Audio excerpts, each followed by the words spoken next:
السلام علیکم ویورز، میرا نام عطاء الرحمن اور آپ دیکھ رہے ہیں عطاء بخاری یوٹیوب چینل۔ قرآن کریم کی مسلسل ایکسپوزیشن کے سلسلہ میں آج ہم سورہ آل عمران کی آیت نمبر 104 کی ایکسپوزیشن کریں گے۔ تو اس میں یہ چیز کہی جا رہی ہے کہ قرآن کے تحت ریاستی سطح پر دین یعنی اجتماعی نظام کے قیام کا مقصد کیا ہے، اس مقصد کو واضح کرنے کے لیے اور وہ مقصد کیسے پورا کیا جا سکتا ہے، اس کے لیے یہاں پر کچھ چیزیں کہی جا رہی ہیں، اور یہ چیز بڑے غور سے آپ نے سمجھنی ہے کیونکہ ان چیزوں کو ہمارے ہاں مذہبی بنا دیا گیا ہے کہ یہ کوئی مذہبی لوگوں کا کام ہے، تو ایسی بات نہیں ہے۔ یہ ریاست کی سطح کی چیزیں ہیں۔ کسی بھی مسلم معاشرے کے اندر، مسلم کوئی اسٹیٹ ہو یا غیر مسلم، یہ ریاست کی سطح کے اوپر چیزیں ہیں۔ تو شروع کرتے ہیں۔ کہہ رہا ہے کہ وَلْتَكُمْ مِنْ أُمَّةٌ، اور چاہیے کہ تم میں سے ایک امت ہو، ایک جماعت ہو، یعنی ریاست کی سطح پر سیاسی اقتدار کی حامل ایک با اختیار جماعت یا پارٹی ہو۔ یہ چیز سمجھ لیں آپ۔ قرآن کریم کے یہ جو الفاظ ہیں ان کے کیا میننگ ہو سکتے ہیں، ان کو سمجھنا بہت ضروری ہے، کیونکہ انہوں نے یوں کیا کہ کہا کہ ایک کوئی مذہبی جماعت ہونی چاہیے یا مذہبی جماعتیں ہونی چاہیے۔ جب ایک فرقہ نے مذہبی جماعت بنائی تو پھر سارے فرقوں نے اس طرح کی تبلیغی جماعتیں بنا دیں۔ آپ کو پتہ ہے نا کہ پہلے ایک فرقہ نے بنائی، پھر ان کو دیکھ کر ایک اور فرقے نے بھی بنا لی۔ تو اس طرح یہ چیزیں نہیں ہیں، یہ فرقوں کے لیے نہیں ہیں، یہ ریاست کی سطح کے اوپر وہ ایگزیکٹو باڈی، وہ لوگ جو ریاستی امور کو چلانے والے ہیں، یہ ان سے متعلق ہے۔ جو ریاست کے نظام کو ایگزیکیوٹ کرتے ہیں، یہ ان کی بات ہو رہی ہے۔ اور چاہیے کہ تم میں سے ایک امت ہو۔ کیا مطلب؟ یعنی ریاست کی سطح پر سیاسی اقتدار کی حامل ایک با اختیار جماعت وہ ہونی چاہیے۔ اور وہ پھر کرے کیا؟ نمبر 1، یدعون الی الخیر، جو خیر کی طرف بلائے۔ یہ خیر کیا ہے جس کی طرف بلانا ہے؟ اس کو بھی قرآن کریم نے سورہ الحج کی آیت نمبر 7-8 میں واضح کیا ہے کہ جو قرآن کی روح سے ریاست کی سطح پر صلاۃ اور زکوٰۃ کا نظام قائم کرے۔ خیر سے مراد بیسیکلی قرآن ہے، اور قرآن کے جو 2 پلر ہیں وہ کیا ہیں؟ اقامت صلاۃ اور یہ ایتاء زکوٰۃ، یہ 2 پلر ہیں قرآن کے۔ ان کو اسٹیبلش کرنا،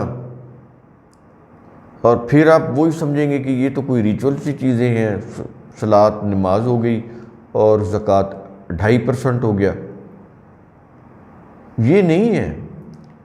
صلاۃ سے مراد ہے ریاست کی سطح کے اوپر ایک ویلفیئر کا نظام،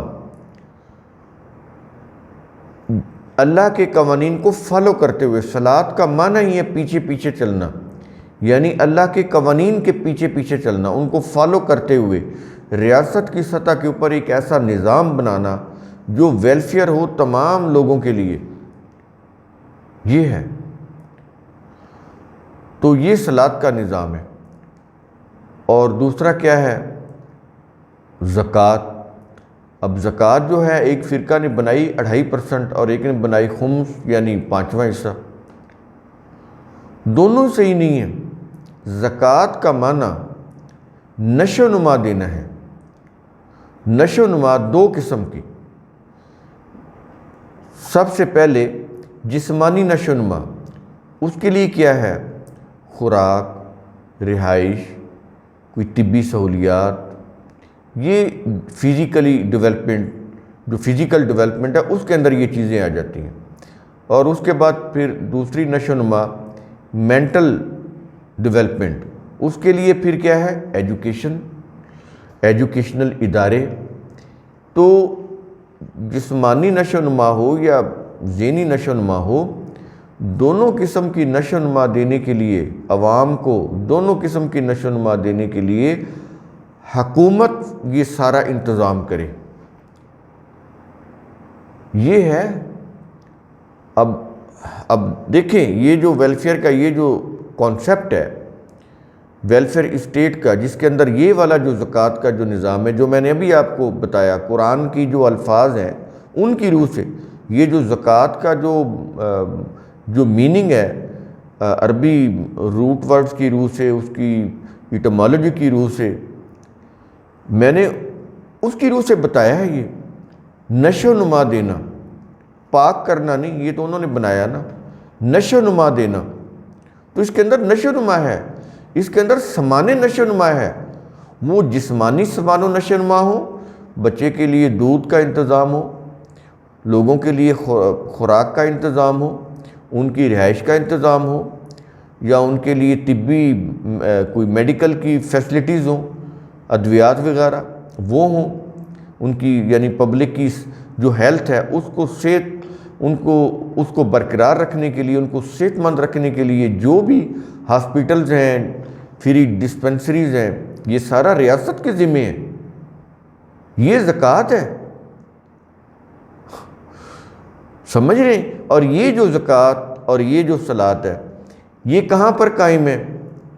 اگر دنیا میں سب سے بہترین فارم میں اگر کہیں پر قائم ہے تو وہ اسکینڈینیوین کنٹریز کے اندر ہے، یہی ڈنمارک، ناروے وغیرہ، وہاں پر امریکہ میں، کینیڈا میں، فرانس میں، آسٹریلیا میں، انگلینڈ میں، یہ ویلفیئر اسٹیٹ ہے نا۔ یہاں پر مسلم کنٹریز میں ڈکٹیٹرشپ، لاقانونیت، ایکسپلائٹ کرنا، حق غصب کرنا، کرپشن، خواتین کی بے حرمتی، ان کی لوگوں کی جان مال سے کھیلنا،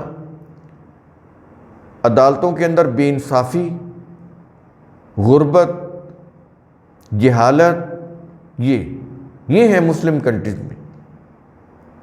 ڈیفرنس تو دیکھیں، اور وہ قومیں پھر کیوں نہیں ترقی کریں گی؟ کیونکہ انہوں نے نظام وہ فالو کیا ہوا ہے ریاست کی سطح کے اوپر جو قرآن کا نظام ہے، اللہ کی کسی سے کوئی رشتہ داری نہیں۔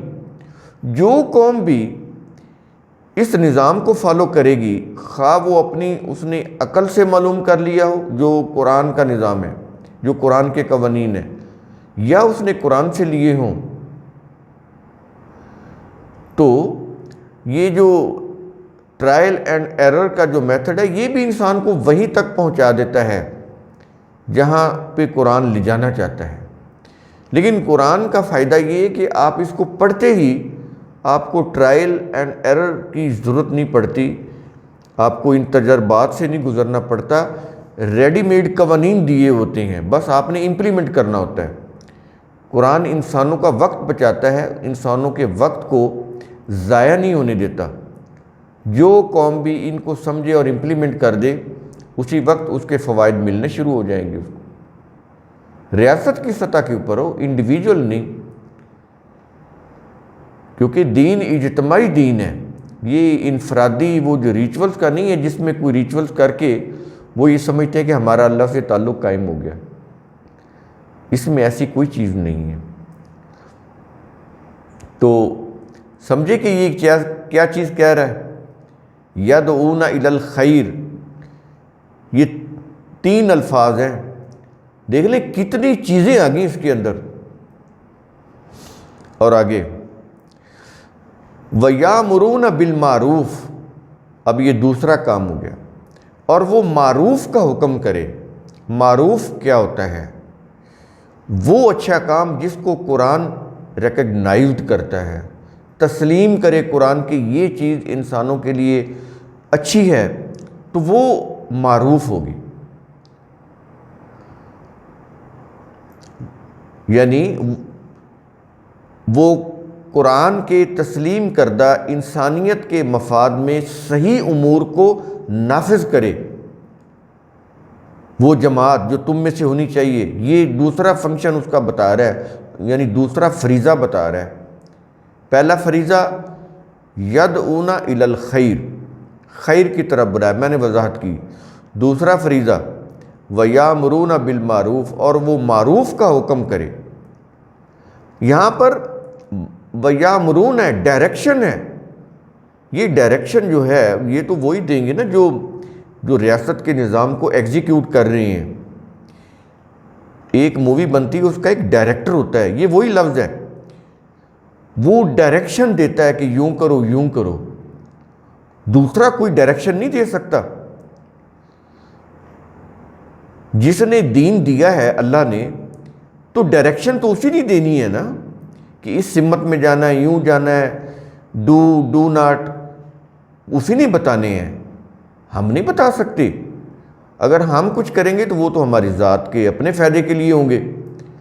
اللہ نے جو ڈو اور ڈو ناٹ کہنا ہے وہ تو پوری انسانیت کے فائدے کے لیے، اس کو انسانی عقل معلوم نہیں کر سکتی۔ اس لیے وہ کہتا ہے کہ ہمارے دیے ہوئے ضابطوں کے مطابق اپنا نظام بناؤ۔ تو یہ جو امر بالمعروف ہے، یہ مذہبی جماعتوں کا، ریلیجیس پارٹیز کا کام نہیں ہے، یہ اس کا کام ہے جس نے ریاست کا نظام چلانا ہے۔ وہ یہ دیکھے کہ قرآن کی روح سے جو ریکگنائزڈ صحیح چیزیں ہیں ان کو وہ امپلیمنٹ کرے، اور وہی صحیح ہیں جن کو قرآن تسلیم کرتا ہے کہ انسانیت کے لیے فائدہ مند ہے، دوسرا انسان ان کو معلوم نہیں کر سکتا۔ تو جو قرآن کی روح سے تسلیم شدہ ہیں کہ یہ صحیح ہے انسانیت کے لیے، ان کو وہ نافذ کرے، وہ جو جماعت ہے۔ تو یہ دو کام ہو گئے۔ اور تیسرا کام کیا ہے اس جماعت کا، جو ریاست کی سطح کے اوپر جس کے پاس اقتدار ہے، سیاسی اختیار ہے جس کے پاس، وہ وَيَنْهَوْنَ عَنِ الْمُنْكَرِ، وہ منکر سے روکے۔ یہ منکر کیا ہوتا ہے؟ وہ قرآن کے نزدیک انسانیت کے لیے نقصان دہ امور کو ممنوع قرار دے۔ جن چیزوں کو قرآن ممنوع قرار دیتا ہے، انسانیت کے لیے نقصان دہ قرار دے کر کہتا ہے کہ یہ ممنوع ہے انسانوں کے لیے، ان کو نہیں کرنا چاہیے، تو ان چیزوں کو وہ ممنوع قرار دے جو انسانیت کے لیے نقصان دہ ہیں، مضر ہیں۔ ان کو روکنا زبانی طور پر نہیں، واضح و نصیحت کے طور پر نہیں، جو پولیٹیکل پاور ہوتی ہے، سیاسی طور پر ملک کا جو اقتدار ہوتا ہے ریاست کا، اس کی روح سے اس پارٹی کو جو حاصل ہوتا ہے، اس اقتدار، اس قوت کی روح سے وہ منع کرے۔ یہ ہے اس کے اندر، کیونکہ قرآن کریم کے اندر واضح و نصیحت کرنے والے اور واضح و نصیحت والی محفل مجلسیں قرآن میں نہیں ہیں۔ قرآن میں رول آف لا ہے، اس میں یہ نہیں ہے کہ کوئی مذہبی لوگ وہ ایسے کوئی بن کے اور وہ واضح و نصیحت کی مجلسیں کرتے پھریں، بالکل نہیں۔ یہ ایک سسٹم ہے، ایک نظام ہے، اجتماعی نظام۔ اس کے اندر ایک پارٹی ہو جس کے پاس سیاسی اقتدار ہو، وہ یہ کام کرے۔ قانوناً ریاست کی سطح کے اوپر اس کے پاس اختیار ہو، اور جو چیز غلط ہے، جو چیز قرآن کی روح سے انسانیت کے لیے نقصان دہ ہے، اس کو وہ قانوناً منع قرار دے۔ یہ چیز، اور یہ چیزیں کہنے کے بعد کہہ رہا ہے کہ وَأُولَئِكَ هُمُ الْمُفْلِحُونَ، اور یہی لوگ ہیں مفلحون، فلاح پانے والے۔ یہ مفلحون ہے، یہاں پر یہ چیز ذہن میں رکھیں۔ فلاح یہ کھیتی کو کہتے ہیں، کھیتی باڑی۔ تو وہ لوگ جو لوگ اپنی کھیتی باڑی کی حفاظت کرتے ہیں، ان کی کھیتیاں سرسبز ہوتی ہیں، ان کی محنت ضائع نہیں ہوتی، کیونکہ وہ بڑی کیئرفلی کھیتی کو پروان چڑھاتے ہیں، اس کی نگہداشت کرتے ہیں، لک آفٹر کرتے ہیں۔ جو بھی زراعت کا قانون ہے اس کی روح سے اپنی کھیتی باڑی کی حفاظت کرتے ہیں، اس سے پھر ان کی کھیتیاں لہلاتی ہیں، سرسبز رہتی ہیں، ان کو پھل دیتی ہیں، ان کی محنت جو ہوتی ہے وہ ثمر بار ہوتی ہے، ان کی محنت پھل لاتی ہے۔ یہاں سے قرآن کریم نے یہ لفظ لیا مفلحون، فلاح پانے والے۔ تو اس میں یہ کن کی بات؟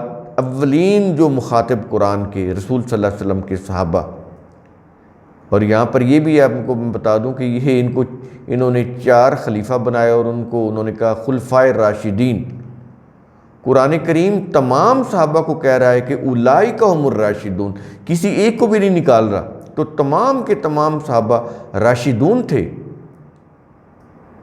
انہوں نے حکومت، ریاست انہوں نے چلائی، تو جو قرآن کے اولین مخاطب تھے، ایز اے رول ماڈل اللہ تعالیٰ نے ان کی بات کی ہے اور بتایا ہے کہ اس طرح کی ایک جماعت ہونی چاہیے معاشروں کے اندر، سوسائٹی کے اندر، ریاست کی سطح کے اوپر، جس کے پاس ریاست کا اقتدار ہو، اختیار ہو، اور وہ ان اختیارات ریاستی اقتدار کی روح سے کے تحت وہ یہ جو چیزیں ہم بتا رہے ہیں ان کو قانونی سطح، ریاست کی سطح کے اوپر قانوناً نافذ کریں۔